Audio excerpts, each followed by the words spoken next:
Want to play roulette? Here's a tip. European roulette has a lower house edge than American style.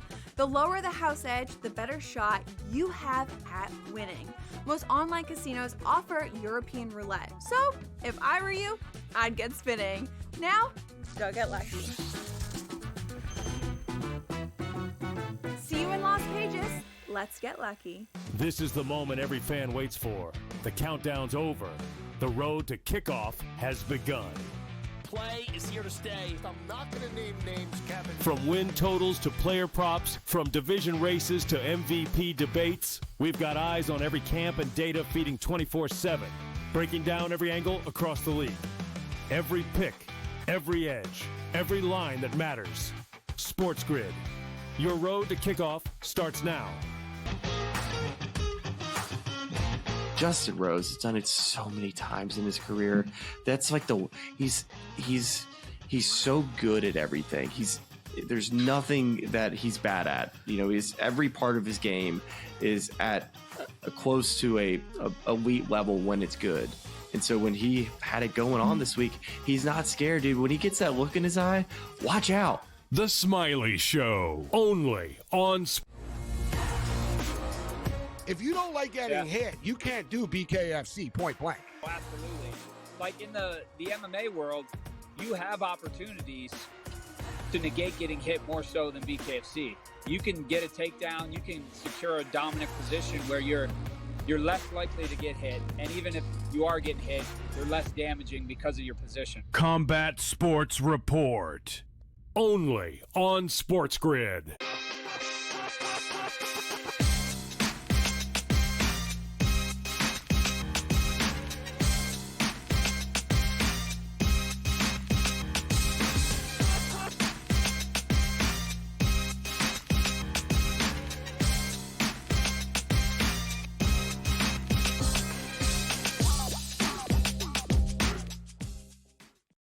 What's going on, and welcome to Game Time Decisions right here on SportsGrid. My name is Tom Vecchio. I am back today, tomorrow, the final 2 days that I'm here filling in for Kevin Walsh while he is out on assignment. Business as usual. We're going to follow basically the same pattern that we had last night. We're going to go through the entire MLB slate as we have games starting in just under 10 minutes. We have a full slate of WNBA. We will get to the golf. And of course, we will then move on to another segment of what we're calling Tom's 12, the top 12 players in fantasy per position. We did wide receivers yesterday. We did running backs last Thursday. We are moving on to quarterbacks today and then tight ends tomorrow. So really without any further delay, we have games starting in less than 10 minutes for baseball. We did see the Cubs win game one of their doubleheader earlier today. Let's jump into the baseball slate and really let's just get to some of these crew best bets because some of them involve games that are starting soon. Mine for the Toronto Blue Jays taking on the Pittsburgh Pirates. My best bet for tonight would be the Blue Jays team total over 4.5, sitting at plus 112. They're going up against Mitch Keller, who has been downright terrible over the last 30 days. We look to Mitch Keller. He comes with a 7.54 ERA, and while ERA isn't the most important stat in the world, his xFIP is still sitting at 4.74. He has not been good. Yes, the Blue Jays lineup, they do not have Vladdy Guerrero Jr. in there, but it is still a very good lineup overall. I expect them to get some runs across the board. As for the rest of the crew best bets, Sam, the producer, likes Miguel Vargas to hit a home run up at plus 480. The White Sox on the road taking on the Atlanta Braves. AJ likes the Astros team total under 2.5 at plus 125. They're on the road taking on the Tigers going up against Tarek Skubal, and that game has been delayed, but as it is expected to start at 7:15. And then Pat Foster likes the Mets-Nats over 9, sitting at minus 110. The Mets looking to build some, or I should say continue some momentum after a couple nice wins over the weekend against the Mariners. So that's what we got. We got some player props, some team totals, some game totals, you name it. And then let's move on to the Tuesday tanks, the home runs for today. Today, I'm going with Nick Castellanos. Today is the 5-year anniversary of the famed Nick Castellanos meme with the announcer from the Cincinnati Reds. Balls hit into deep right field, et cetera, et cetera. So I'm going with Nick Castellanos at plus 560. with the FanDuel boost that they have, it bumps them up to plus 840. So Castellanos for me. For the rest of the crew, Sam has Sosa, another player on the White Sox at plus 600. They are, again, on the road, taking on the Braves.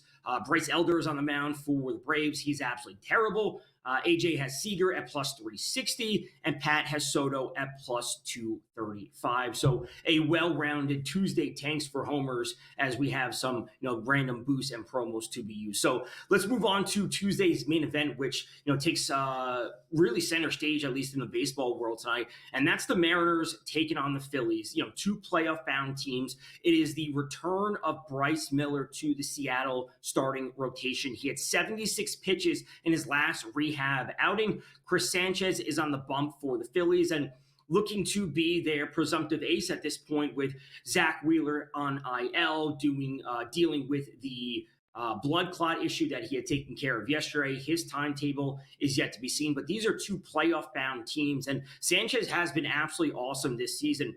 And when we're looking at these players and teams overall, obviously the expectations and the overall outlook for them are very, very high. The Mariners have had a fantastic July and August.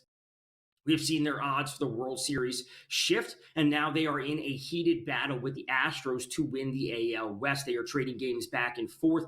The Astros had a very tough series over the weekend versus the Baltimore Orioles, but we did not see the Mariners able to really jump out and grab some games because they lost a couple to the Mets. They lost last night in a big game. They gave up a ton of runs to the Phillies and are looking to bounce back today with Bryce Miller on the mound.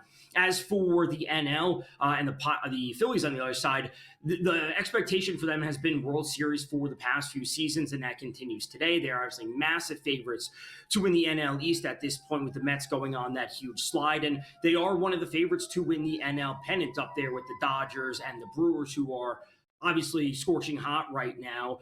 The Phillies would like to, I would say, I don't want to say tread water, because I think that puts things negatively, but losing your ace, Zach Wheeler, who was the second best odds for the NL Cy Young, certainly isn't fantastic, but I do think they will be in a good spot once October rolls around. Let's get to the other games that are starting very, very shortly. We have the Cardinals taking on the Marlins. Marlins are minus 142 home favorites. We did see the Cardinals with a nice comeback victory yesterday. McGreevy on the mound for the Cardinals, Cabrera on the mound for the Marlins. We move on to Mets-Nats. I'll just be honest, I had no interest in the Cardinals-Marlins game. Push comes to shove, I would take the Marlins and I would take the under, but I really just don't see this as an interesting game with two non-playoff bound teams. I prefer to lean into teams that we know what we should be getting from them. Full effort. If you told me McGreevy or Cabrera, they had some weird pitch count and or got pulled early, I'm not going to be shocked. I think we should be trusting and leading into teams that are in the playoff hunt. So let's turn to the Mets. They are rather heavy, minus 205 road favorites, taking on the Nationals. We will see David Peterson on the mound for the Mets. We will see Jake Irvin on the mound for the Nationals. A lot of runs are expected because, the Mets starting pitching and bullpen has been consistent as of late. Jake Irvin, not a good pitcher for the Nats when it's all said and done. Quick look at the weather in this game. We're dealing with some nice stuff overall. It's not scorching hot. It's 72 degrees, a little wind blowing across the field, not in or out, but it is all good when we really come down to it. Didn't really touch on the Blue Jays Pirates outside the fact that I like the Blue Jays team total over 4.5. I think that should imply that I do like them to win. Again, Mitch Keller has not been good. We have not seen the Pirates bullpen be too good, and I like the Blue Jays to bounce back and pick up a win. So we have those three games. We touched on Mariners, Phillies. Again, that's really the main event on the MLB slate. And then let's at least quickly touch on the Orioles and the Red Sox. This game is really interesting to me because the Red Sox were playing super hot up until, let's call it the last game of that. I'm going to say most of the Marlins series. They were playing good in that Marlins series. It wasn't great. They weren't hitting the ball fantastic. They blow the lead. We see them blow the lead on Sunday. They lose yesterday, and now they're going up against Sagano, who has been downright terrible for the Orioles. Now, Walker Buehler, in his own right, has not been good for the Red Sox. So this is, I'm going to say, somewhat of a litmus test. I did like the Red Sox last night. They were my best bet. Trevor Rogers has been putting together a fantastic year. There's no doubt about it. I really expected the Red Sox to come through. Even if it wasn't against Rogers, it'd be against the Orioles bullpen. This is a good litmus test for the Red Sox of where they've been because Sagano has been terrible, and if their bats cannot show up tonight, this is rather concerning.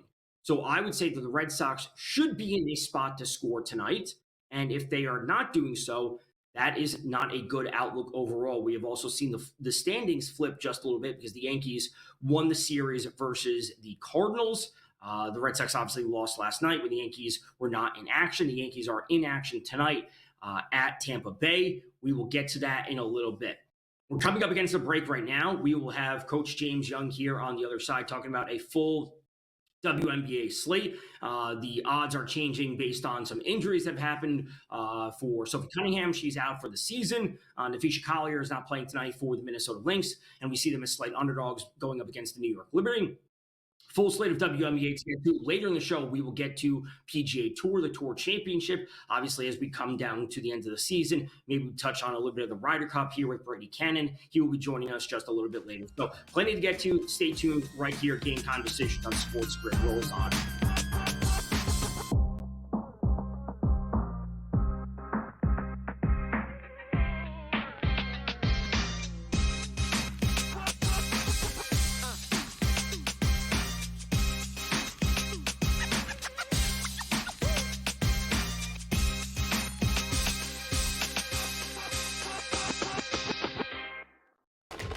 Enter into the magical world of McLuck.com, where even the smallest of spins can win real cash prizes. Adventure into over 1,000 of the best Vegas-style slot games. So what are you waiting for? Unlock your free welcome offer today. Join the fun where winners play and players win.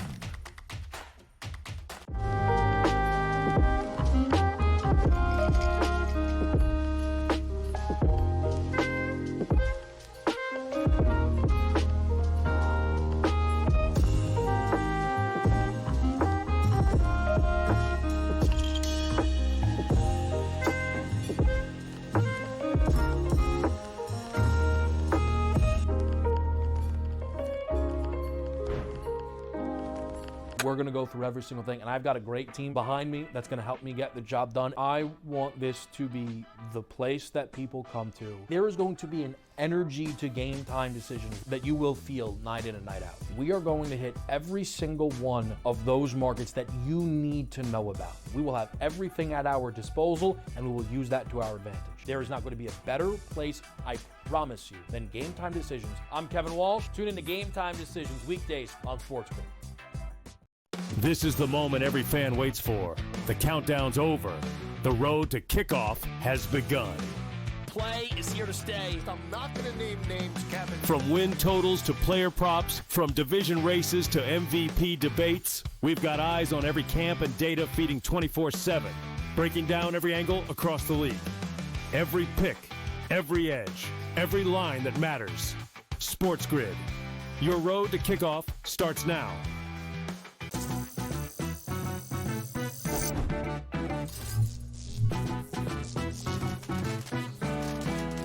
Did you know sportsbooks tend to draw up tighter bet lines for events that get even more bettors, like championship games or major matchups? My tip?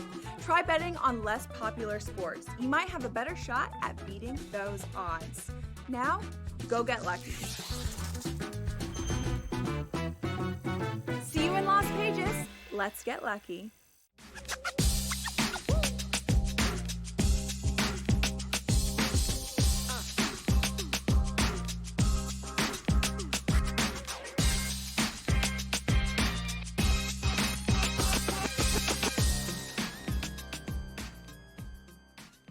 What's going on? Welcome back to Game Time Decisions right here on SportsGrid. My name is Tom Vecchio. As I mentioned right before the break, we have a full slate of WNBA, so let's welcome in Coach James Young. We have certainly a lot to get to. We got some injury notes earlier in the day that Sophie Cunningham is out for the season with the knee injury. We got a note a little bit while ago that Nafisha Collier will not play tonight. Minnesota Lynx taking on the New York Liberty. Let's welcome in Coach. We have certainly a lot to get to. First thing I want to mention is that the Minnesota Lynx, they are now 3-point underdogs. It was 2.5 moved. The Liberty are 0-3 against the Minnesota Lynx this season. All of those games have happened recently. All of those games without Breanna Stewart. Is this a concerning thing to you? Or are you saying, like, we have to wait and see because she's not there?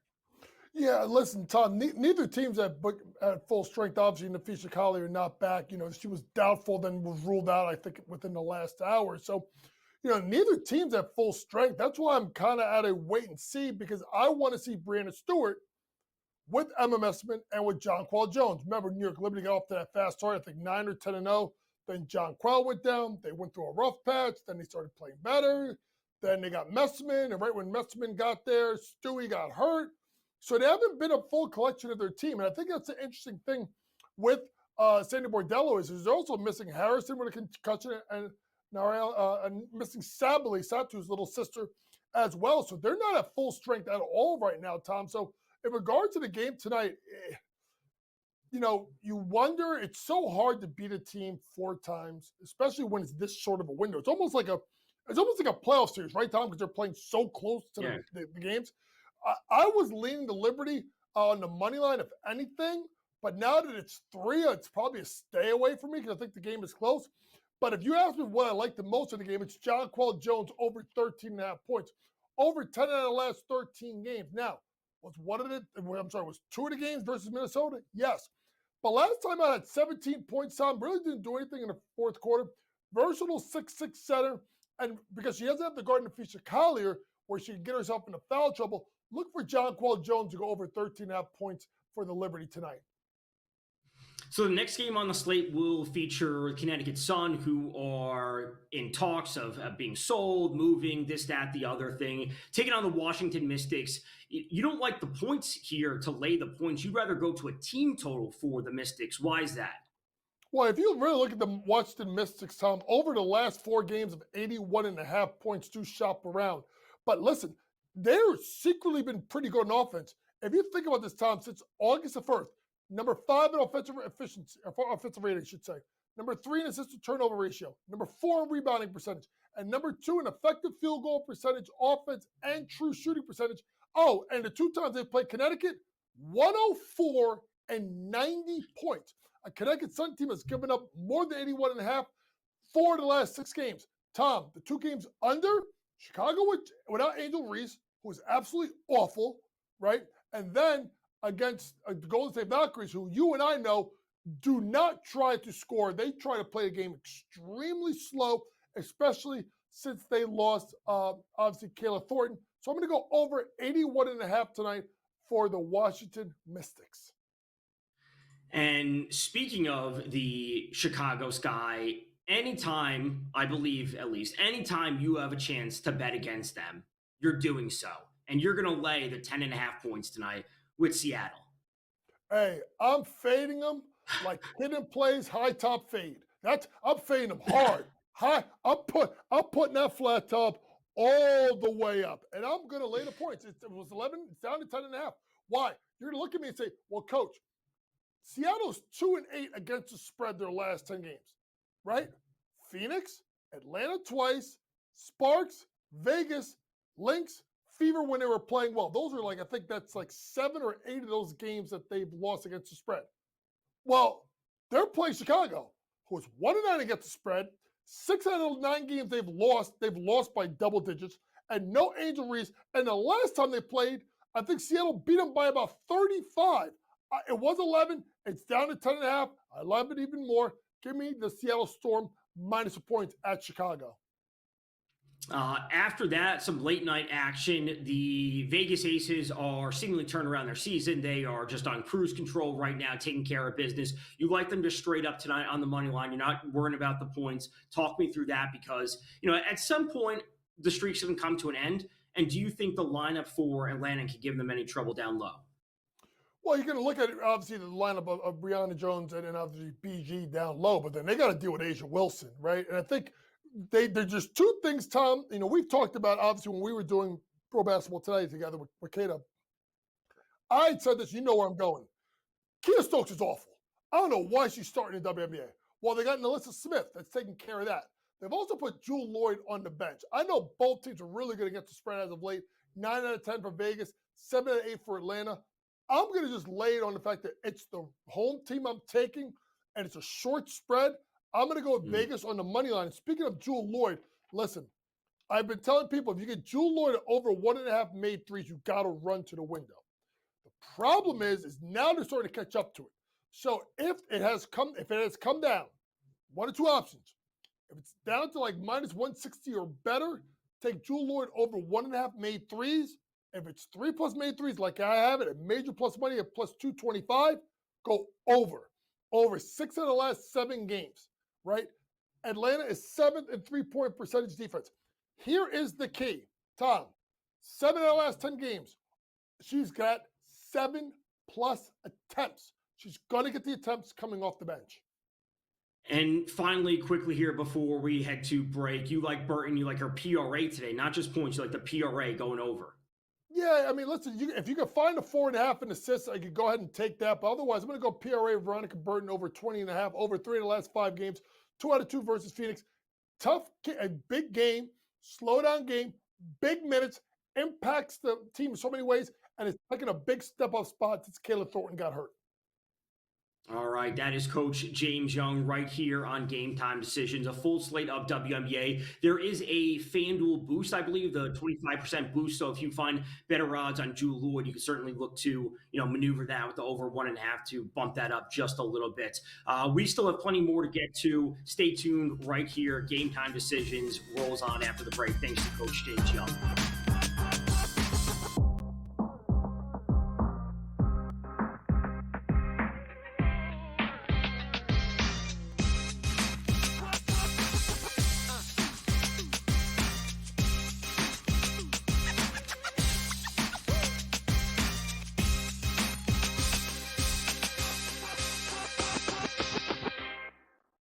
This is the moment every fan waits for. The countdown's over. The road to kickoff has begun. Play is here to stay. I'm not going to name names, Kevin. From win totals to player props, from division races to MVP debates, we've got eyes on every camp and data feeding 24/7, breaking down every angle across the league. Every pick, every edge, every line that matters. SportsGrid. Your road to kickoff starts now. He is not Derrick Henry. He is not one of those special backs in that sense. A really good one that's been outstanding in fantasy for quite some time. But you can also hear the buzz recently about it being more of a split backfield. And if that's so, then Aaron Jones' value takes a hit, Jordan Mason's value goes up, and there's an opportunity at some point if Aaron Jones misses time where you can see Jordan Mason take that backfield over. Fantasy sports today, only on SportsGrid. It's a safe shot, pin high left with a 6-iron. And then this is where JJ enters the fray again and hits this like slice 5-iron. That was just, it curved probably a good, 30, 40 feet, almost flies in the hole. And it was just a crazy shot because nobody would ever really try to hit that type of slider. The Smiley Show, only on SportsGrid. An HRR, parlay a combo that you want to do. I generally prefer away teams and players that hit at the top of the lineup or in the top half, just because you are guaranteed just that extra plate appearance here or there. How many times, throughout the season, I've been like, listen, if this guy gets on, he will have one more at bat in the 9th inning. And if he doesn't get there, there. If you just take them that's placed higher, they're going to be in a spot to cash that bag.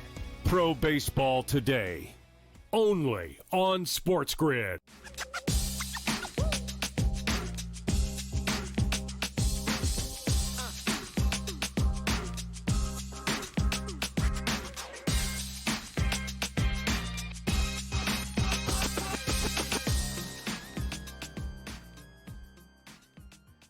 What's going on? Welcome back to Game Time Decisions right here on SportsGrid. Thanks to Coach James Young, bringing us through the entire WNBA slate. As I said, the FanDuel boost is 25%, so you can take Jewel Lloyd over, or 2+3s, which is minus 136. I slapped the boost on it. It gets you up to minus 109, so certainly a solid bet there. Let's do a quick recap of the MLB slate because, as I mentioned, very start of the show, my best bet of the day was the Blue Jays team total over 4.5, and it is the top of the first, and they already have 3 runs. Mitch Keller, not good.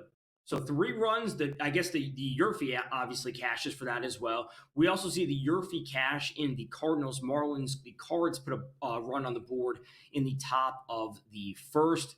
It is the bottom of the first in the Mets Nats. So if you're rooting in the Nerfie for that, you are looking good because there's 2 outs, 0-0. And there's also bottom of the first for Mariners Phillies. If you're rooting in the Nerfie for that, you got to get 3 outs as Bryce Miller is just now taking the mound. So Blue Jays team total looking good. Again, Astros Tigers is delayed just a little bit. Should be starting at 7:15. This is really just a high octane matchup, at least when it comes to pitching. Hunter Brown is on the bump for the Astros. He is their ace. Framber Valdez has certainly not looked good over his recent stretch of games. And Tarik Skubal on the mound for the Detroit Tigers, the right now odds-on favorite to win his second consecutive AL Cy Young. We've seen the Tigers turn things around over the past few weeks. Post All-Star break, they certainly did not look good. Their offense was not moving. They've kind of turned things around in, let's call it, the last 10 days or so. And now Skubal taking the ball, today, going up against a struggling Astros lineup. The offense is simply not there for them. And it's not just last night. It's dating back to the series versus the Orioles, where they almost got perfect gamed on Friday night, that was. And really, the offense just hasn't been there. I have to say this just looks like a time to strike for the Mariners. All of the injuries the Astros are dealing with and have continued to deal with are certainly it's reached a breaking point. You are able to sustain things up to a point, and the Astros, due to the volume of injuries that they have, are now reaching that breaking point, not to mention the fact that Josh Hader, their closer, is now going to be out, and he does not have a timetable to return to throwing. The Mariners getting technically healthier with Bryce Miller now back on the mound for them. This is the time for them to strike. If they can jump up, and like I said, the Mariners to win the AL West is now sitting at plus money, when I have to say they are significantly healthier compared to the Astros. And when it's all said and done, I believe the Mariners, as I talked about last night with George Kurtz, the Mariners may have the best starting pitching rotation in all of baseball, not just the AL. Would I bet on them to win the AL pennant? No. Would I bet on them to win the World Series? No. I don't like those odds. Those have moved significantly. And obviously, this is led in large part by Cal Raleigh, who's having an absolutely fantastic season. We have seen his MVP odds fluctuate over the past few weeks. Obviously, with Aaron Judge was out for a period of time. Judge comes back, and Cal Raleigh just really isn't hitting homers at the same rate that he was earlier in the season. And I did mention Cal Raleigh did participate in the home run derby, and that certainly changes things for plenty of players. So around the MLB slate, we are seeing plenty of scoring. The Blue Jays did not get any other runs across the board, but they already have 3 in the top of the first, which we absolutely love to see. And then let's get to the Yankees and the Rays, as that game is starting at 7:30 in about half an hour from now. We just spoke about Aaron Judge. Let's get to the Yankees and Rodon. This is a small 2-game series for the Yanks. They play 2 in Tampa. They fly home. Then they have a 4-game series against the Red Sox that is absolutely pivotal in determining really what we're going to see down the stretch of these two teams. Rodon on the mound for the Yankees. Shane Baz on the mound for the Rays, -126, -108. Frankly, I would want to lean on the under in this game, but the park factor in Tampa certainly always scares me at times. So I don't mind going to the Yankees at -126. I think it's a fair price on them, but the Rays and some run scoring against Rodon certainly wouldn't surprise me. We're coming up against the break right now. We have plenty more MLB games to get to. We will get to Tom's 12, the top 12 fantasy quarterbacks for this upcoming season. We did wide receivers yesterday. We did running backs last Thursday. We will do tight ends tomorrow. And then we will get to golf a little bit later on with Brady Cannon. So plenty of baseball in action. We've got the Blue Jays on the board. We're looking for some home runs, specifically for some White Sox players today. And then hopefully we get a Nick Castellanos home run on the 5th anniversary of the Nick Castellanos home run meeting, which hopefully comes to fruition today. Great coming up right now. Stay tuned to SportsGrid. We'll be right back.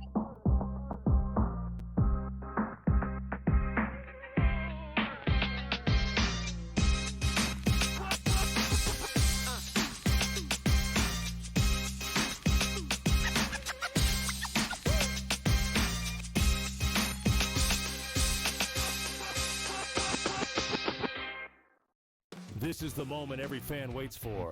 The countdown's over. The road to kickoff has begun. Play is here to stay. I'm not going to name names, Kevin. From win totals to player props, from division races to MVP debates, we've got eyes on every camp and data feeding 24/7, breaking down every angle across the league. Every pick, every edge, every line that matters. SportsGrid.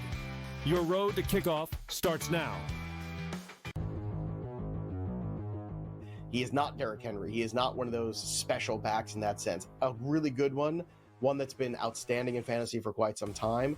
But you can also hear the buzz recently about it being more of a split backfield. And if that's so, then Aaron Jones' value takes a hit, Jordan Mason's value goes up, and there's an opportunity at some point if Aaron Jones misses time where you can see Jordan Mason take that backfield over. Fantasy sports today, only on SportsGrid.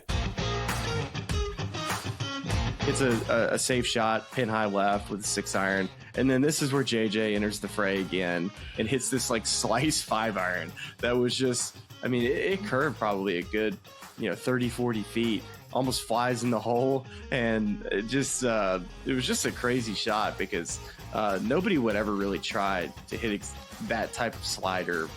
The Smiley Show, only on SportsGrid.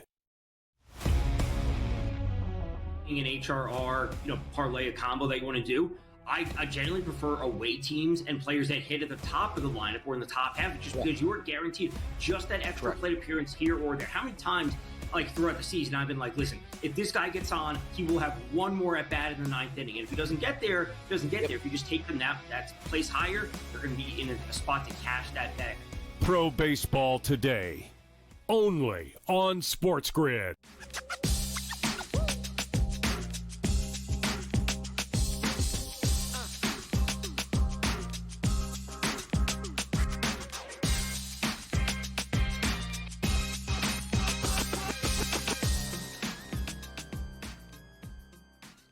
What's going on? Welcome back to Game Time Decisions right here on SportsGrid. My name is Tom Vecchio. We went through some baseball. We went through some WNBA. Let's get to some of the news of the day across the NFL, news of today, news of yesterday, whatever it might be. The Browns announced yesterday that Joe Flacco will be the starting quarterback for Week 1.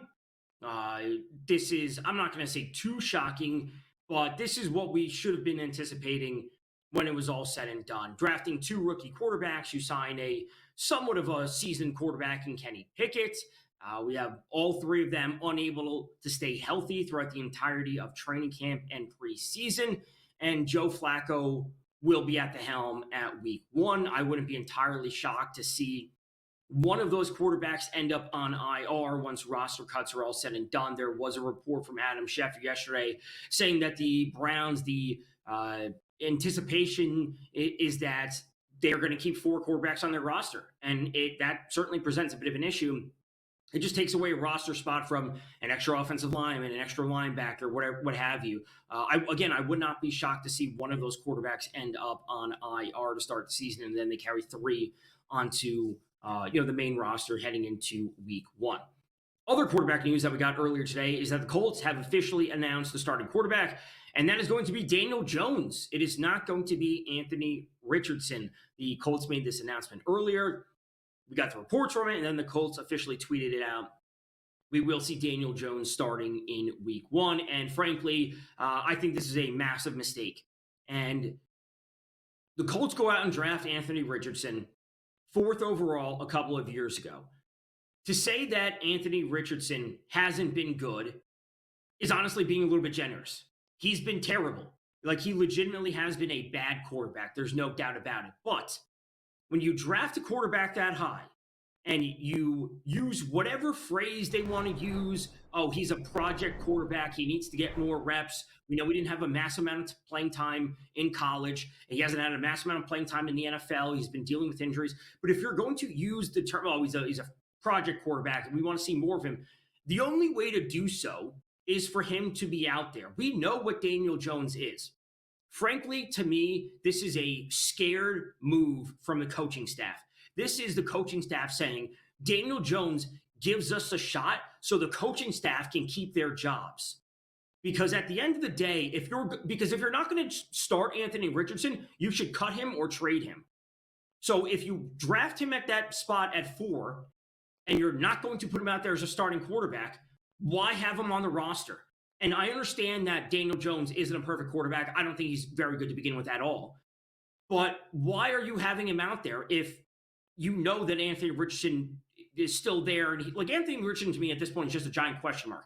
He's been bad. There's no doubt about it. But he's still a giant question mark. We don't know what we're going to get from him. So if you're going to spend the draft capital, you might as well play him. The coaches for Indy and the front office, whatever it is, these are decisions that are being made to keep their jobs because they're coaching scared already, and they don't want to look terrible and start off the season 0-6. Last Thursday, I spoke about the Colts, and I said one of my favorite bets for the season in the NFL was the Colts alt team total under 6.5 at plus 155 or plus 154, whatever it was. The Colts are a terrible team, and the variance for them this season is going to be massive. Daniel Jones, we know what he is. He's bad. Anthony Richardson, to this point in his NFL career, has been terrible. There's no way about it. But there's also a path to him getting better. And the only way for him to get better is to play. The whole idea of quarterbacks sitting for a year and learning is nonsense. The only way you get better is to face a blitz, learn how to read it, audible out of it, and then make the proper reads. You're not going to do that from the bench. You're not doing that in training camp. You're not doing that on the scout team. The only way it happens is in game. And if you draft Anthony Richardson, you have to know that there are going to be multiple years of growing pains, and you're going to have to go through it to figure out, is this the quarterback we want to have? And at the end of the day, if he's not that quarterback, then you need to turn around and realize that you have an internal scouting and decision-making problem within the front office that led to drafting Anthony Richardson. But to get to that point, you have to let Anthony Richardson play. So an absolutely unbelievably terrible decision by the Colts to start Daniel Jones. And yeah, there's a very clear path that Daniel Jones, who's already terrible to begin with, is horrible through the first few weeks, and then Anthony Richardson just takes over in week 5, 6, 7, pick a number. It doesn't matter. So Colts, of course, are going to miss the playoffs because they're terrible, and I like the Colts alt team total under 6.5 at plus 155. They play in a weak division, but they are horrible, and they're not going to win games, and at a certain point, you're just going to hand the ball off to Jonathan Taylor, and he's going to see the ball 20 times, and that's at least something. So that's some quarterback news. There's a lot to be said about Joe Flacco and the entire quarterback situation with the Browns. It is what it is until everyone's fully healthy. It's kind of tough to make a decision if you know that, you're not going to see a ton of reps from Dylan Gabriel or Shedeur Sanders because one of them's playing, one of them's hurt, this, that, the other thing. At the end of the day, I think they can just cut Kenny Pickett and you roll with Flacco, and you want to keep the young quarterbacks that you have. Obviously, Stu Huntley's also there on the really just on the roster just for the reps in training camp, just to keep things moving. I assume that they'll cut him when it's all said and done. So that is some NFL news all over the place. Horrible quarterback decisions. We also got a tweet earlier from Adam Schefter saying that the Saints are still working through their quarterback situation and what they're going to be doing starting there. Let's get back to baseball. Let's recap what's happened. We have a few more games to touch on. And then in the following segment, this little quarterback rant was a bit of a tease for Tom's the top 12 fantasy quarterbacks for this year. We will then run through the top 12 quarterbacks from 12 to 6, and then 5 to 1, and then we'll touch on some golf. So back to MLB for the Phillies and Mariners, which we are kind of highlighting as the game of the night. We did see Kyle Schwarber, surprise, surprise, with a solo home run in the bottom of the first. So the Yerfie cashes in that one. The Nerfie officially cashed in Mets-Nats because we were at commercial during that. The Orioles and Red Sox are just now in the top of the first. But let's turn to the Atlanta Braves taking on the Chicago White Sox, as we mentioned up at the top. Between some of the tank shots for today, Tuesday's tank shots for some home runs, there are a number of the producers behind the scenes, the guys that like some White Sox players. Sam actually likes 2 of them. He likes Sosa for the Tuesday tank, and then Vargas, I believe it was, for the best bet, because they are going up against Bryce Elder of the Atlanta Braves, who is terrible. Now, this is not to say that Sean Smith is some awesome pitcher on the other side, but I have to say the Braves being minus 166 home favorites is an insane line. It's absolutely crazy. Yes, the Braves are playing better at late, but their bullpen is horrible. Elder is horrible. Do not lay minus 166 with the Braves. For me, this is either you play the White Sox or you stay away. Absolutely no way you're laying that kind of price with the Braves at this point. Again, Astros, Tigers got a little bit of a rain delay. They are expected to start at 7:15. We went through Yankees, Rays that is starting at 7:30. We have a few more games, 7:40 with Athletics Twins.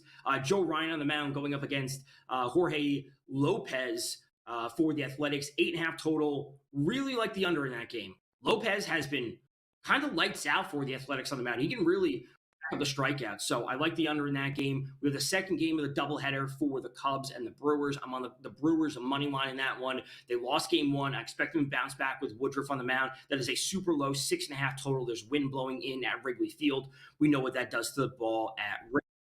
So that's the MLB slate for now. We'll get back to it in a little bit. We'll get to some golf. But come next, we're going to go through Tom's 12, the top 12 fantasy quarterbacks.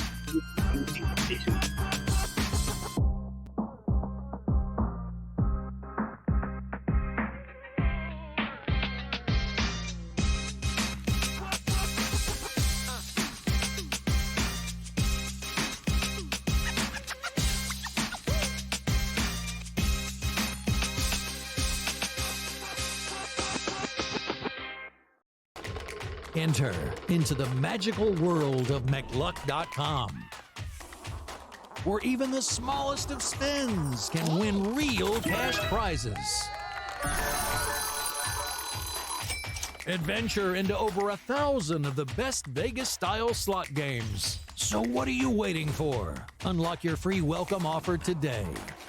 Join the fun where winners play and players win.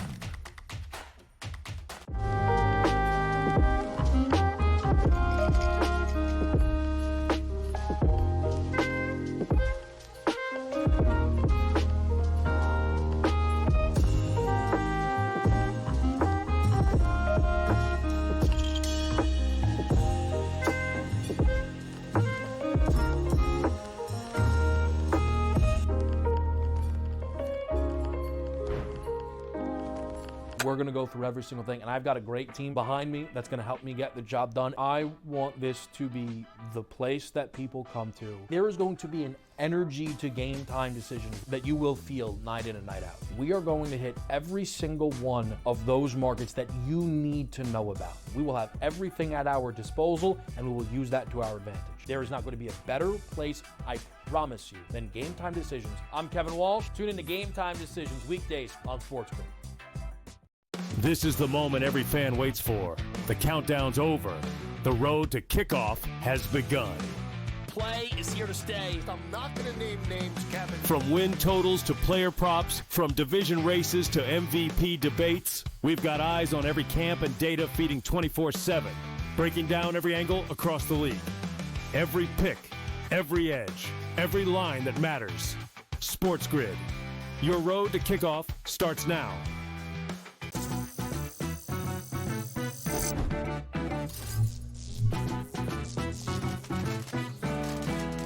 Did you know sportsbooks tend to draw up tighter bet lines for events that get even more bettors, like championship games or major matchups? My tip? Try betting on less popular sports. You might have a better shot at beating those odds. Now, go get lucky. See you in Lost Pages. Let's get lucky.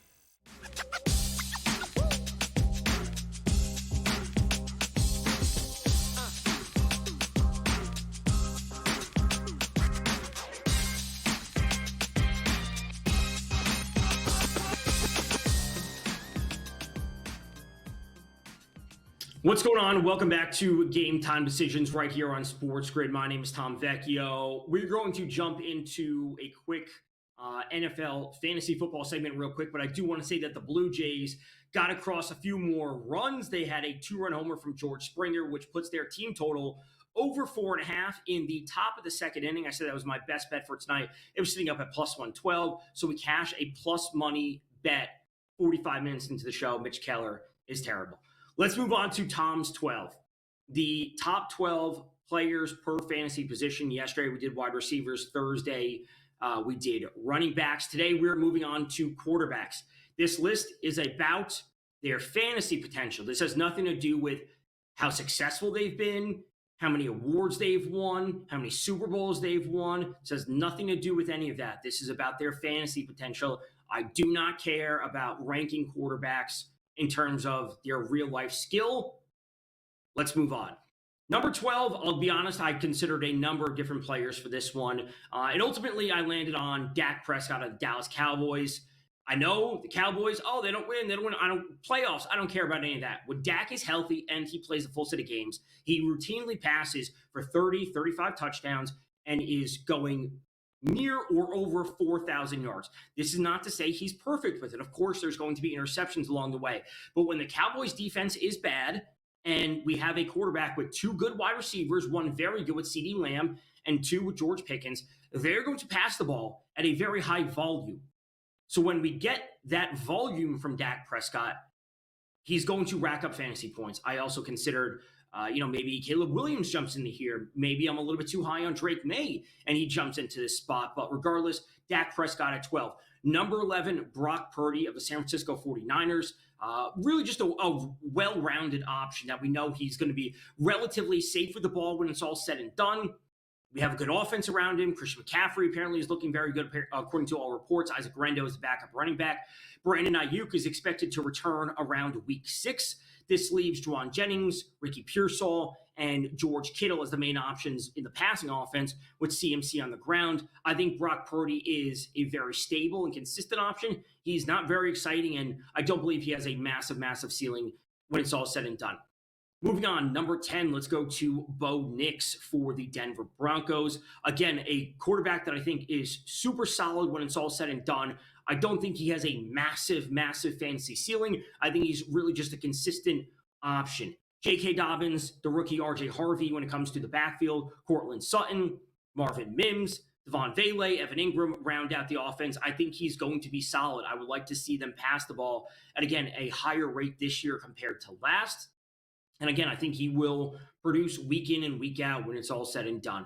Moving on to number 9, Jared Goff of the Detroit Lions. And I know a lot of people are expecting Goff to regress this year, and there's no doubt about it. He had a 72.4% completion percentage last year. The years prior to that, it was at 67 and 65%. So yes, he will regress in some categories. How many games last year we see him start off 12 of 12, 15 of 15? There's no doubt about it. But ultimately, the offense around him is exactly the same. And we're going to see St. Brown up there. We're going to see Jameson Williams, Sam Laporta, the two running backs between Montgomery and Gibbs. They're super well-rounded. They do have a very tough strength of schedule. So if you were to tell me that some of the yards dip down just a little bit, the touchdowns maybe fall just a handful, I still think we're going to see an extremely solid year from Jared Goff. And again, the offense around him is the same. I think that puts him at a level of consistency that has to be comfortable in the top 10. Next up, let's turn to Kyler Murray. And I know a lot of people have concerns or questions about Kyler, and they just may not view him as a good, quote-unquote, real-life quarterback. At the end of the day, I don't care about that because, again, this is strictly from a fantasy perspective. Last year, Kyler Murray was QB 10. And in 2023, we have to remember that he did not play until week 10. But from week 10 on, he was QB 9 when it comes to points per game. And then if we go back to 2022, when he initially suffered the injury, he didn't play the last 4 games of the season. But again, if we look at a point per game for Kyler Murray in 2022, he was also QB 9.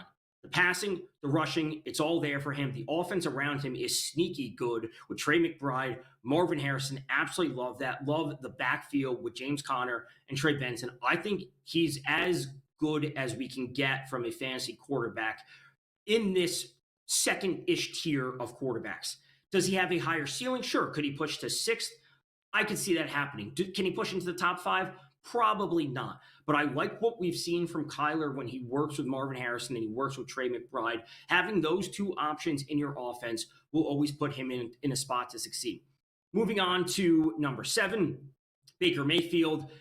The yards, the passing touchdowns are all always there for him. I would like to see him get the interceptions under control. There's no doubt about that. But the offense is loaded. And we did get a note from the Bucs offense that Jalen McMillan, one of their wide receivers, is going to be out. And he may be out until week 9, they said, around the Bucs bye week. So that's certainly a bit of an issue.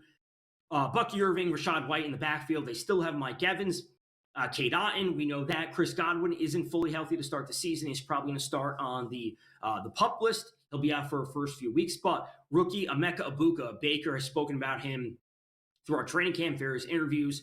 He's very good. So if you're going to tell me at a certain point the Bucs offense is only going to be getting healthier with Chris Godwin and Jalen McMillan coming back, that is very, very encouraging. And again, the yards, the touchdowns will all be there for him. Get the interceptions under control. Next up at 6, let's turn to Patrick Mahomes. Yes, Patrick Mahomes at number 6 certainly struggled last year. Only 26 passing touchdowns. Did not get to 4,000 yards. I like the offense around him.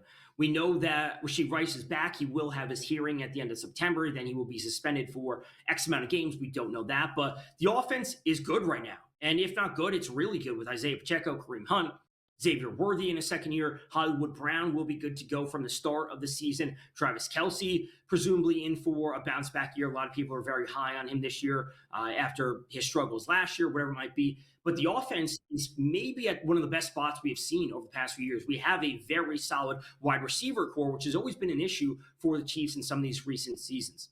So that was 12 through 6. We will get through 5 through 1 on the other side of this break. We will recap all of this. We will then get to golf at 7:30, 7:32 with Brady Cannon to go through the Tour Championship as that season is coming to an end. So stay tuned right here on SportsGrid. Game Time Decisions rolls on after midnight.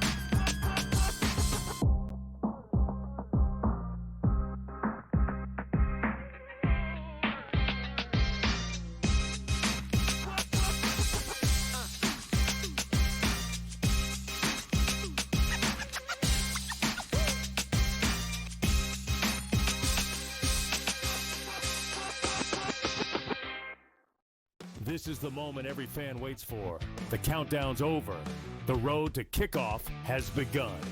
Play is here to stay. I'm not going to name names, Kevin. From win totals to player props, from division races to MVP debates, we've got eyes on every camp and data feeding 24/7, breaking down every angle across the league. Every pick, every edge, every line that matters.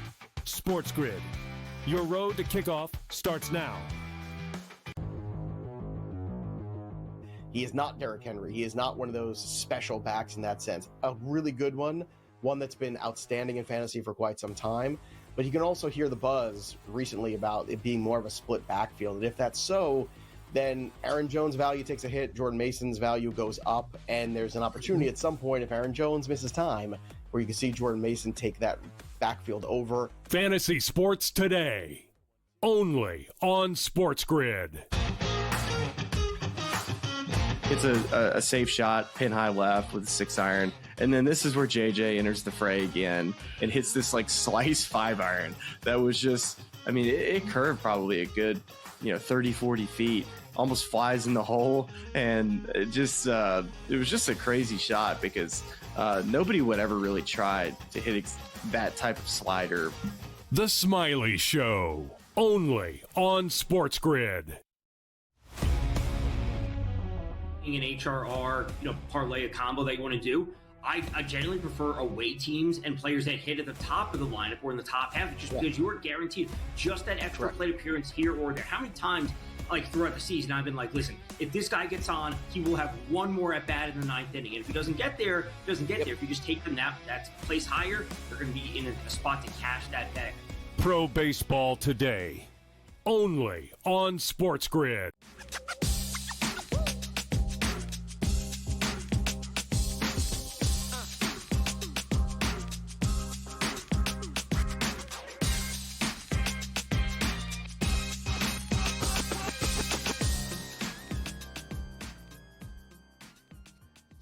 We're back right here on Game Time Decisions on SportsGrid. My name is Tom Vecchio. We are rolling through Tom's 12, the top 12 fantasy players per position. We just did 12 through 6. When it comes to quarterbacks, we did wide receivers yesterday, running backs last Thursday. We'll do tight ends tomorrow. I ended with number 6, Patrick Mahomes. Yes, number 6, Mahomes wins all these Super Bowls. He didn't have a good fantasy year last year. He finished 11 overall in terms of fantasy. I have him up to 6 this year. I think the offense around him is certainly very solid. Let's move on to number 5, and that will be Joe Burrow of the Cincinnati Bengals, who we saw last night in the preseason game. And this just simply comes down to the fact that the Bengals offense is very good. They pass a ton. He passes for a ton of yards. He's extremely efficient. He passes for a ton of touchdowns. And also, the Bengals defense, not very good. So when it's all said and done, they will routinely be in high-scoring games. And I've said the same thing about the Bengals all of last year. You know, it's great to see Burrow put up all these yards, betting perspective, fantasy perspective, whatever it might be. If they're going to score 30 points, like, sign me up. I think everyone from a prop perspective or fantasy perspective wants a piece of that team that's going to score 30 points. But they're also going to give up 30, 35 points somewhere around there. You know, that late-season game versus Denver kind of stands out to me. So he's going to score a ton, and he's going to pass for a ton of touchdowns, and he has 2 fantastic receivers. It's absolutely unbelievable, and Chase Brown coming out of the backfield. Number 4, Jaden Daniels. And, you know, part of me wants to have Daniels at 3, but given some of the recent news for the Commanders, it's tough to have him in the top 3. You know, they are shopping Brian Robinson, the Commanders, that is. Terry McLaurin still isn't there. That leaves Deebo Samuel, Noah Brown, Zach Ertz, Austin Eckler, and the rookie who impressed last night, Ja'Cory Krosky-Merritt, a.k.a. Bill, as the offense. Now, will Terry be there week 1 without a contract? I don't know. Are they going to trade Brian Robinson? I don't know. It's great to have young, exciting running backs like Bill, Krosky-Merritt, who did score on the second drive last night. I had him for one of my long shots yesterday, a plus on 100 to score in the first drive, and he scored on the second one. Regardless, it's great to have exciting rookies that you want to, have be a part of your offense. But at the end of the day, having someone consistent like Brian Robinson is also very good.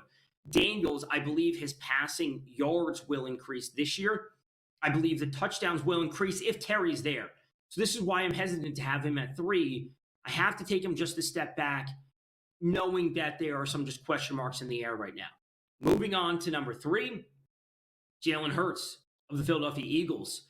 I've talked about Jalen Hurts plenty with Kevin Walsh, the normal host of GameTime Decisions right here on SportsGrid. And he, along with a lot of other people, believe that the passing offense for the Eagles will increase this year.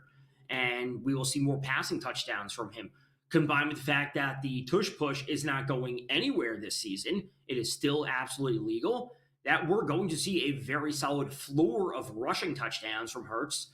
And that just provides so much for a fantasy quarterback.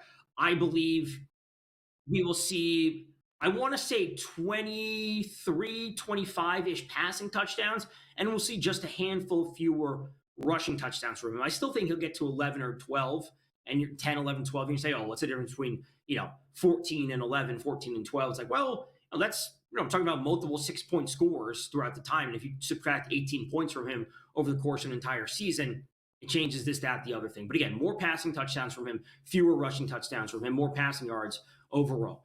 Next up, the top 2. These are very easy to guess. Let's turn to Lamar Jackson and number 2.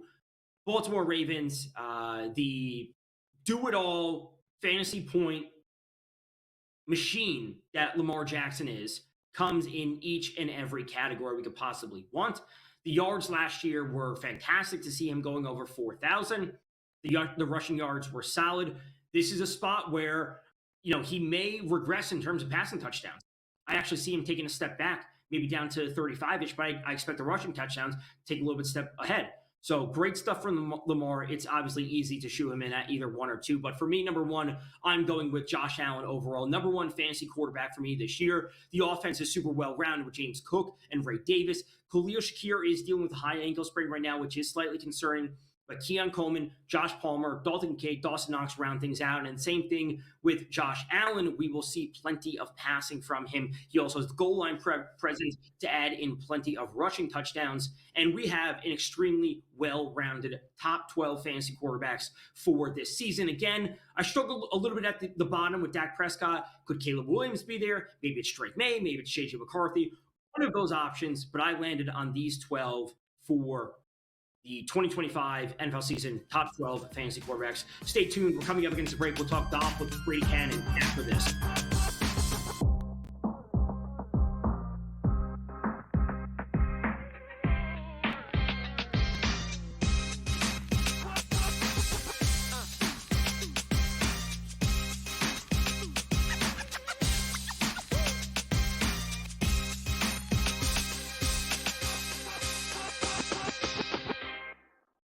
This is the moment every fan waits for. The countdown's over. The road to kickoff has begun. Play is here to stay. I'm not going to name names, Kevin. From win totals to player props, from division races to MVP debates, we've got eyes on every camp and data feeding 24/7, breaking down every angle across the league. Every pick, every edge, every line that matters. SportsGrid. Your road to kickoff starts now. He is not Derrick Henry. He is not one of those special backs in that sense. A really good one that's been outstanding in fantasy for quite some time. But you can also hear the buzz recently about it being more of a split backfield. And if that's so, then Aaron Jones' value takes a hit, Jordan Mason's value goes up, and there's an opportunity at some point, if Aaron Jones misses time, where you can see Jordan Mason take that backfield over. Fantasy Sports Today, only on SportsGrid. It's a safe shot, pin high left with a 6-iron. And then this is where JJ enters the fray again and hits this like slice 5-iron. That was just, I mean, it curved probably a good, 30, 40 feet, almost flies in the hole. And it was just a crazy shot because nobody would ever really try to hit that type of slider. The Smiley Show, only on SportsGrid. An HRR, parlay, a combo that you want to do. I generally prefer away teams and players that hit at the top of the lineup or in the top half, just because you are guaranteed just that extra plate appearance here or there. How many times, throughout the season, I've been like, listen, if this guy gets on, he will have one more at bat in the 9th inning. And if he doesn't get there, he doesn't get there. If you just take them that's placed higher, they're going to be in a spot to cash that bag. Pro Baseball Today, only on SportsGrid.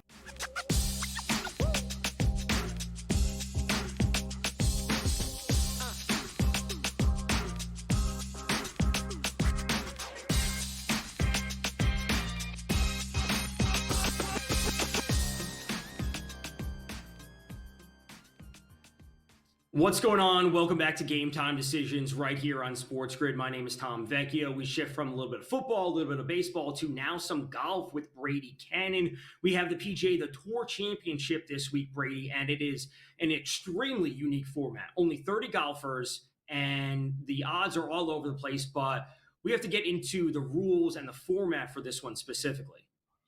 Well, thankfully, Tom, things have changed and we're kind of back to normal here. So I think it's been the last 5 or 6 years they've had these starting strokes. And I wrote about it earlier today. It's really a difficult spot that the PGA Tour is in to kind of create this culmination, this Super Bowl. Playoffs and golf don't really mix too well. The first 2 rounds, I think, are great. The FedEx St. Jude, where you have the top 70, and then you whittle down to the top 50. And those 2 tournaments have been brilliant the last couple of weeks. Now it gets weird. Scotty Scheffler has been the greatest player all year long. He leads the FedEx Cup points list by a lot. But how do you give him an advantage? How do you give him the upper hand to win this week? Well, they started for a while, like I say, for a handful of years, letting him start at 10 under par. And then the next guy on the list started at 9 under par and 8 under par and all the way down to, the lowest 5 guys started at even par or something.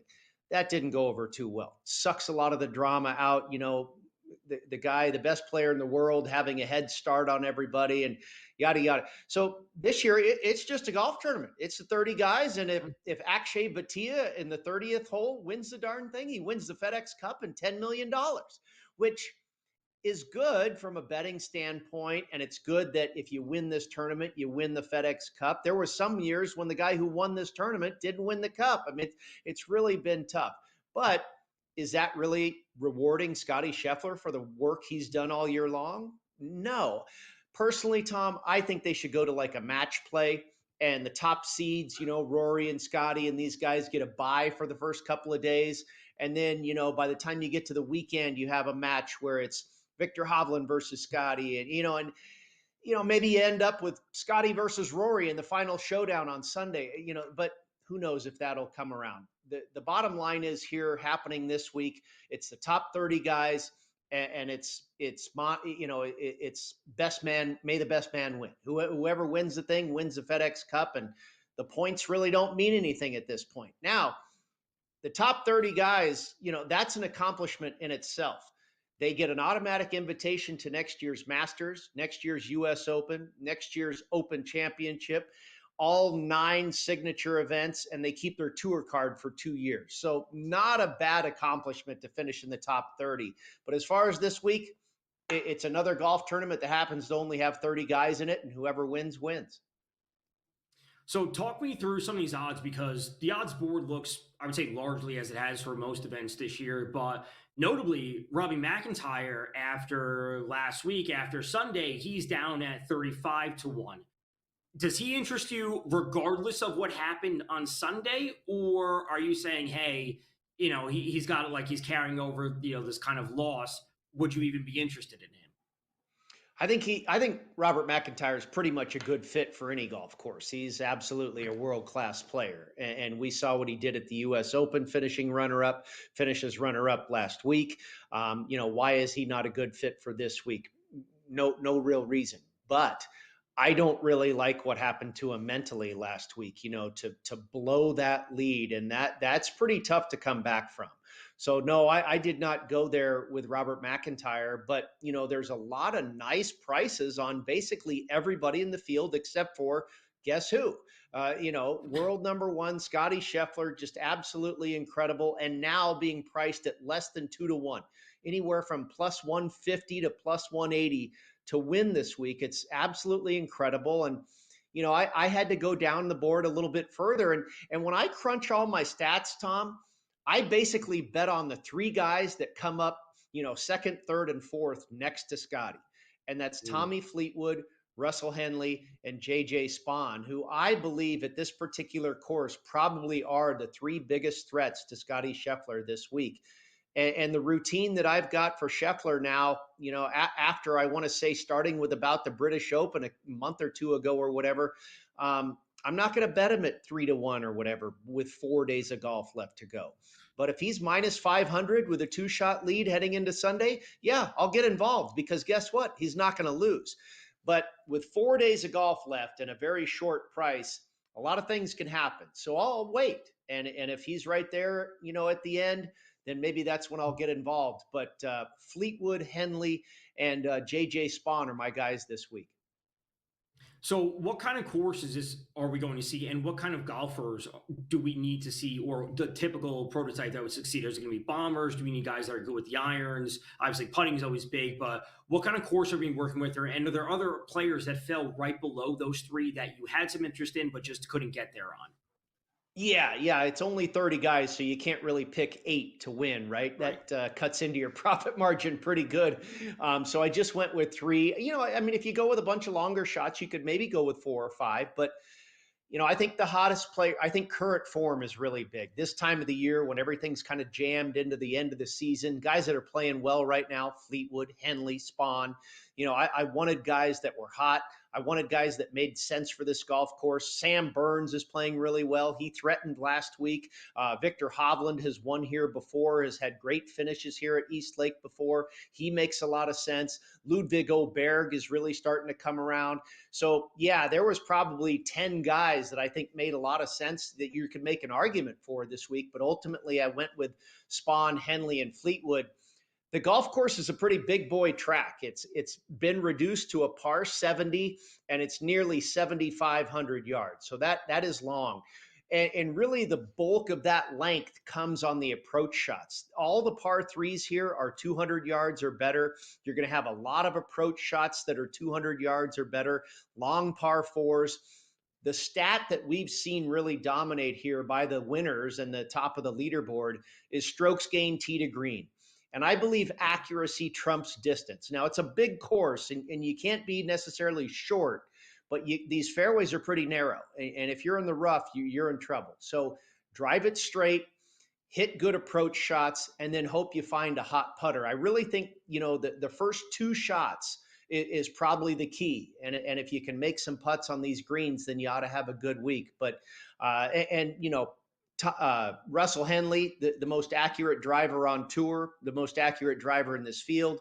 Tommy Fleetwood, absolutely accurate with the driver.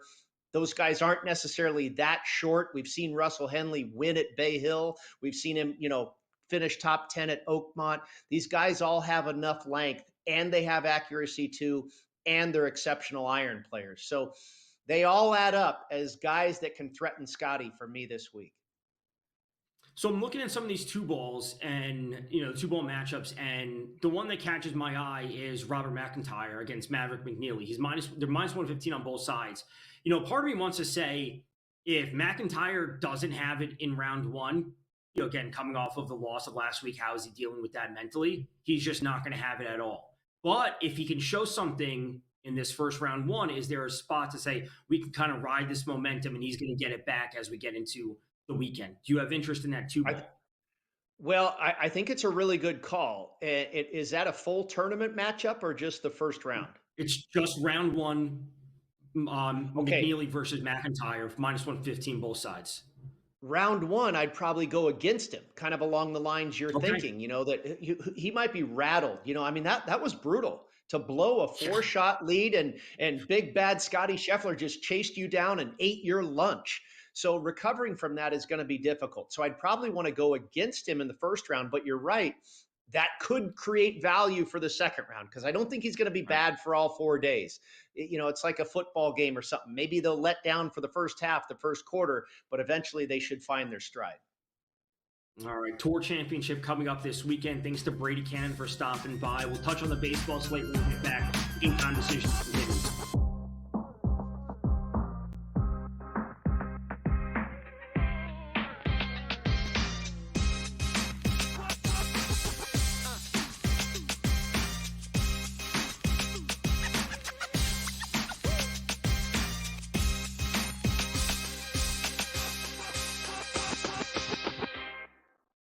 This is the moment every fan waits for.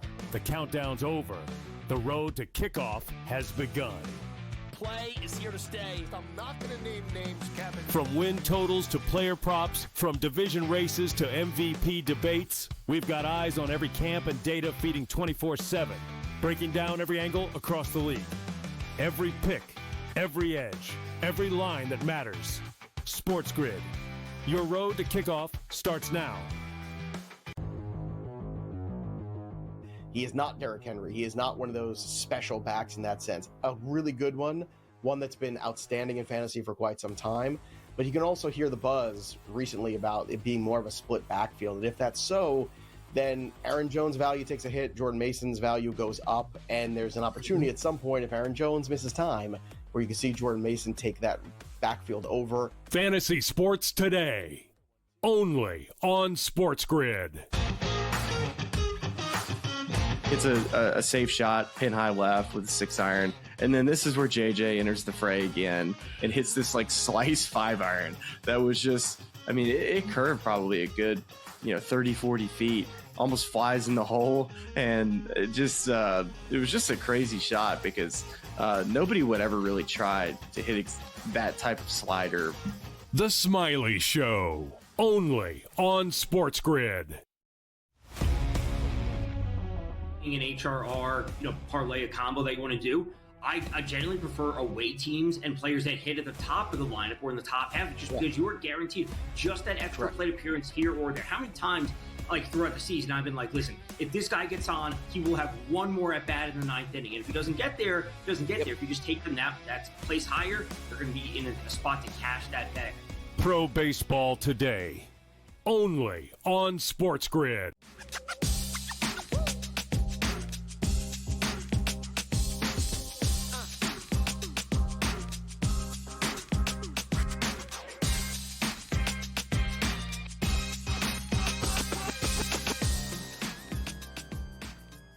We're back right here on GameTime Decisions. Thank you to Brady Cannon for stopping by to talk through the Tour Championship that gets underway this weekend, or I should say later this week. Let's get back to the MLB slate. The Yankees-Rays, they are going to be delayed due to rain. They are down in Tampa, so that will be delayed. As for the rest of the MLB slate, we did see the Nerfy come through in come through in the Tigers and the Astros. That game was delayed due to rain that started at 7:15. So the nerfy in that. The Cardinals are up 4-0. The Blue Jays are up 5-1. Mets are also up 5-0. Phillies have added another 2 runs on the board. They're up 3-1 now.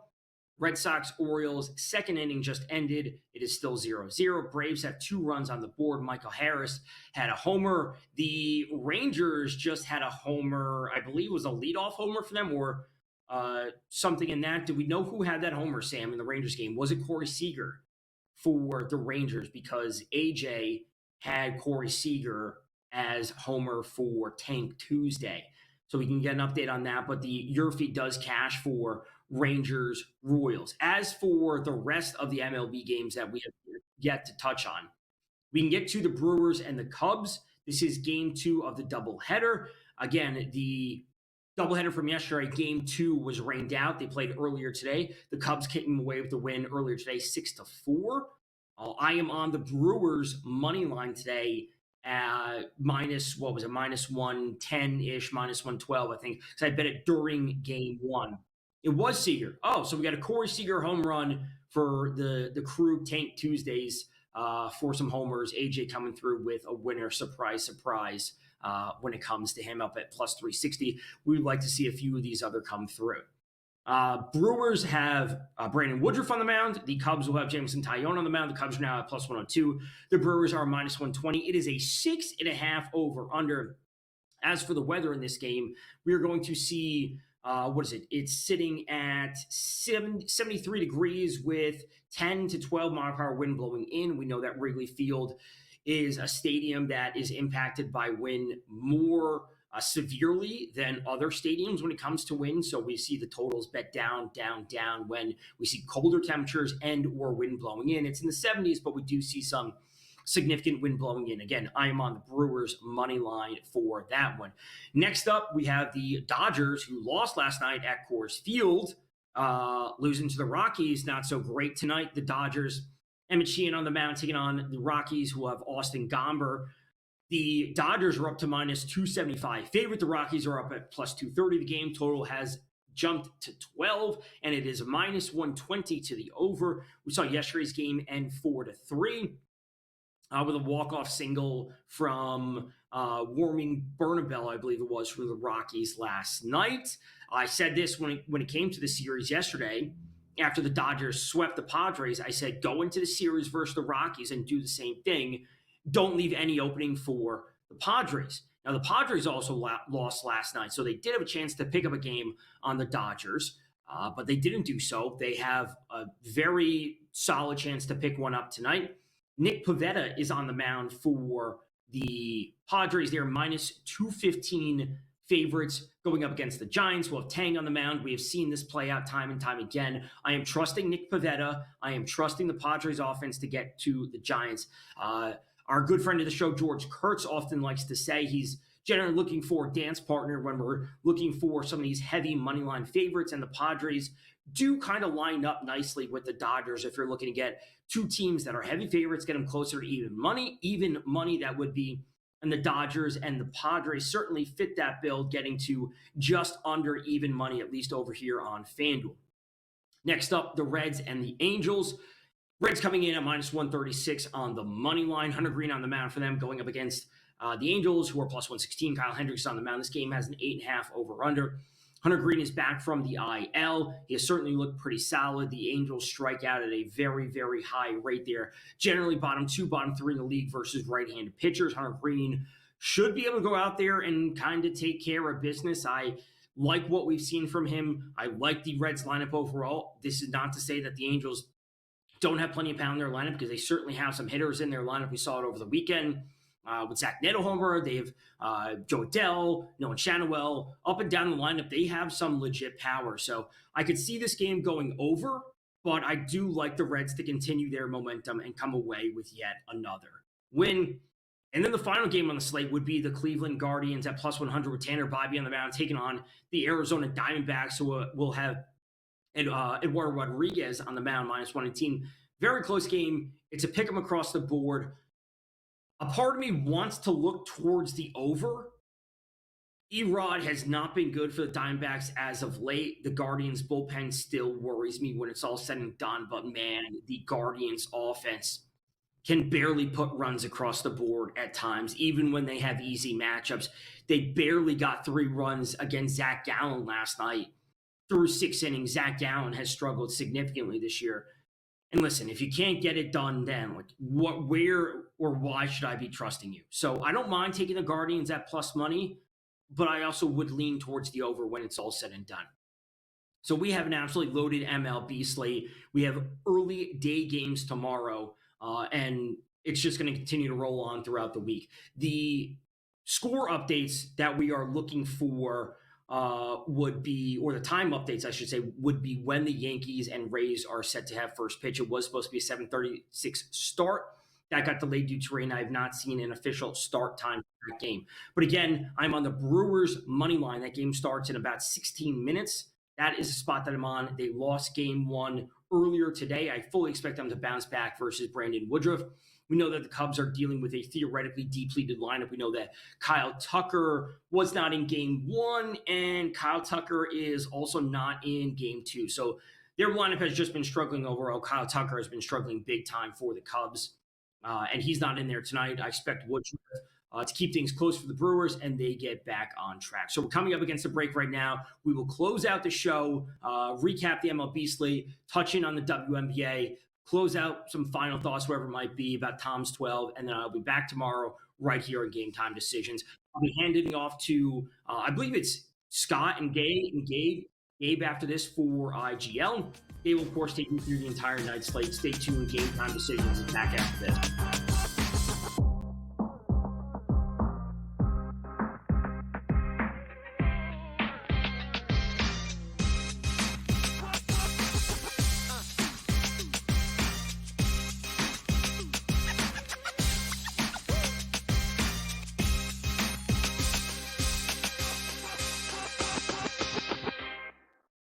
This is the moment every fan waits for. The countdown's over. The road to kickoff has begun. Play is here to stay. I'm not going to name names, Kevin. From win totals to player props, from division races to MVP debates, we've got eyes on every camp and data feeding 24/7, breaking down every angle across the league. Every pick, every edge, every line that matters. SportsGrid. Your road to kickoff starts now. He is not Derrick Henry. He is not one of those special backs in that sense. A really good one that's been outstanding in fantasy for quite some time. But you can also hear the buzz recently about it being more of a split backfield. And if that's so, then Aaron Jones' value takes a hit, Jordan Mason's value goes up, and there's an opportunity at some point, if Aaron Jones misses time, where you can see Jordan Mason take that backfield over. Fantasy sports today, only on SportsGrid. It's a safe shot, pin high left with a 6-iron. And then this is where JJ enters the fray again and hits this like slice 5-iron. That was just, I mean, it curved probably a good, 30, 40 feet, almost flies in the hole. And it was just a crazy shot because nobody would ever really try to hit that type of slider. The Smiley Show, only on SportsGrid. An HRR, parlay a combo that you want to do. I generally prefer away teams and players that hit at the top of the lineup or in the top half, just because you are guaranteed just that extra plate appearance here or there. How many times, throughout the season, I've been like, listen, if this guy gets on, he will have one more at bat in the 9th inning, and if he doesn't get there, he doesn't get there. If you just take them that place higher, they're going to be in a spot to cash that bag. Pro Baseball Today, only on SportsGrid.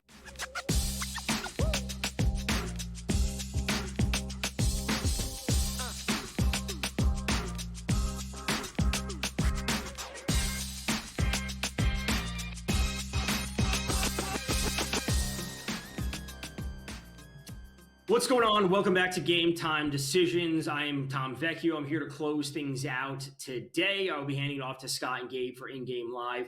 I will be back tomorrow for the final show, at least that I'm hosting here, until Kevin Walsh is back. Let's give a quick look around the MLB and WNBA slate. We have seen the Royals tie things up in the bottom of the first with a Vinny Pasquantino solo home run, so it is 1-1 in that game. If you were rooting in the Nerfy for the Athletics and the Twins, that is in the bottom of the first, 1 on, 1 out.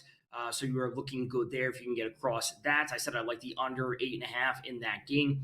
The Phillies are up 3-1 in the top of the fourth. The Braves are up 2-0 over the White Sox in the top of the third. Still 0-0 Red Sox, Orioles, bottom three there. Mets are still up 5-0 over the Nats, and we see the Pirates get a run across the board and are now trailing the Blue Jays 5-1. Along with the Cardinals up now 4-2 over the Marlins. That game total was, do we have the game board for Cardinals Marlins? I believe it was 8.5 in that game for Cardinals Marlins, but that game certainly seems to be trending over. As for the WNBA slate, we see the Liberty at halftime up 48-37 over the Lynx. And shout out to Coach JY. He said one of his favorite bets of the day was Jonquel Jones over 13.5, 14.5 points, whatever it was, for the Liberty. She's at 17 at halftime, so that cashes at halftime. You absolutely love to see bets coming in early, and that's what we have. The Liberty closed as 3-point favorites over the Lynx, and they're again up 48-37 at halftime. As for the Sun and the Mystics are trailing 27-25, 7:42 left in the second. That game is still in the first half. Again, a slew of WNBA games coming up after this. Coach said he likes the Vegas Aces to come away with the win, just taking them on the money line, not worrying about the points. Do we have Coach's WNBA plays for tonight? Because he had a couple player props that he liked as well. He liked laying the 10.5 points when it comes to the Seattle Storm. Jewel Lloyd, he was talking about the threes. As I mentioned, you could take her threes on FanDuel for 2+ threes. At -136, you slap the FanDuel boost on it. It gets you to -109, which is what I played. So 2+ threes from Jewel Lloyd is what I'll be rooting in, and you get the +225 if she makes down that extra run. But again, Jonquel Jones already coming through, hitting the over in the first half with 17 points, and a huge performance, no doubtly, on the way from her. Rest of the MLB slate, as I said, is certainly coming up now. The Dodgers are looking to bounce back against the Rockies after a walk-off loss last night. You have to assume that they want to do so. The Padres are in a spot to come away with a win. Nick Pivetta is on the mound for the Padres. This is, I'm not going to say a must-win game because obviously that's a little bit of an extreme, just a little bit of a cliche when it comes to sports overall. But if the Padres can't win when Nick Pivetta is on the mound, when are they going to win? Because you just got swept by the Dodgers. You lost last night. If there's any time for the Padres to try and pick up a game, it's now. So take care of business with Nick Pivetta on the mound and come away with the win and stay in the race in the NL West. That's what we should be seeing from the Padres tonight. A quick look at tomorrow's early games. I will, of course, be here tomorrow, same time, 6:30 to 8. We will again be doing Tom's 12, the top 12 fantasy players per position. We'll be touching on tight ends tomorrow. We did quarterbacks today, wide receivers yesterday. We did running backs last Thursday. Immediately, first glance tomorrow would be Astros potential money line at -38 with Framber Valdez on the mound, and or looking to the Marlins at -126 with Alcantara on the mound for them. But speaking of fantasy players, let's recap Tom's 12, the top 12 fantasy quarterbacks from this season. Again, this has nothing to do with their overall skill, their accomplishments. Well, I guess it has something to do with their skill, but nothing to do with the accomplishments. Bottom portion of the list, again, I struggled a little bit with Dak Prescott, putting him at 12. It could have been Caleb Williams. It could have been Drake May. It could have been Justin Herbert. But I ended up with Dak Prescott. I like the receivers that he has between CeeDee Lamb and George Pickens. I like the passing potential from Dak Prescott. They're going to be playing from behind. They're going to be passing at a high volume. Brock Purdy, Bo Nix, Jared Goff. Maybe I'm a little bit higher on Jared Goff compared to other people. I think some of his stats will regress, but the offense is exactly the same. Kyler Murray, Baker Mayfield, Pat Mahomes, and then the top 5 is a general consensus among most people across the fantasy industry. There's some shifting here or there, but Burrow, Daniels, Hurts, Jackson, and Allen rounding out the top 5. That is Tom's 12, the top 12 fantasy football quarterbacks for this season. I will be back tomorrow. We'll do the same thing on Game Time Decisions, 6:30 to 8. Stay tuned. In-game live is coming up with Scott and Gabe. I'll see you guys tomorrow. Good luck with you.